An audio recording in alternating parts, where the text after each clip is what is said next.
TV show वसुधा में कहानी अब लेने वाली है जबरदस्त मोड़।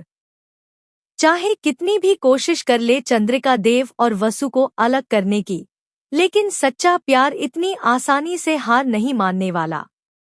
देव हर हाल में वसु के साथ खड़ा है और यही बात अब घर में तूफान खड़ा करने वाली है।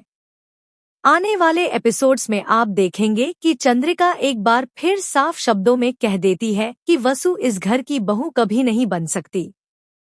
यह सुनकर वसु टूट जाती है और अपने घर लौट जाती है। लेकिन इस बार मामला यही नहीं रुकता। वसु के पिता हनुमंत सामने आते हैं और देव से सख्त लहजे में कहते हैं कि अगर वह सच में वसु से प्यार करता है तो उसे खुद को साबित करना होगा।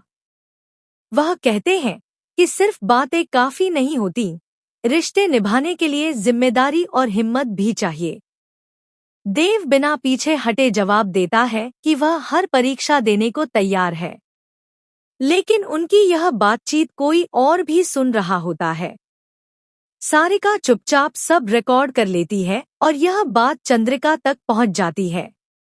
जब चंद्रिका को यह पता चलता है तो वह गुस्से में हनुमंत से सवाल करती है कि आखिर वह उनके बेटे की परीक्षा लेने वाले होते कौन हैं। मगर इस बार हनुमंत भी शांत नहीं रहते।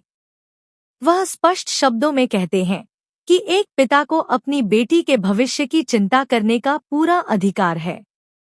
इसके बाद घर में माहौल और भी तनावपूर्ण हो जाता है। लेकिन असली झटका तो तब लगता है जब देव अपने फैसले से सबको हैरान कर देता है। डाइनिंग टेबल पर जहां पूरा परिवार बैठकर खाना खा रहा होता है, वहीं देव अपनी प्लेट उठाकर नीचे बैठ जाता है। वह दिखा देता है कि अगर वसु को बराबरी नहीं मिलेगी तो वह भी वही जीवन अपनाएगा। इतना ही नहीं, वह अपने कमरे में भी बिस्तर छोड़कर जमीन पर सोने का फैसला करता है। देव का यह कदम चंद्रिका को अंदर तक झकझोर देता है।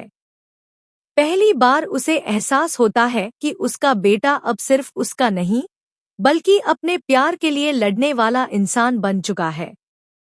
आने वाले एपिसोड्स में देखने को मिलेगा कि क्या चंद्रिका अपना दिल बदलेगी? क्या वसु को आखिरकार इस घर में उसका हक मिलेगा? और क्या देव का यह त्याग रंग लाएगा? कहानी अब और भी दिलचस्प होने वाली है। आप इस नए ट्विस्ट को लेकर कितने उत्साहित हैं? अपनी राय जरूर शेयर करें और ऐसे ही अपडेट्स के लिए जुड़े रहिए हमारे साथ।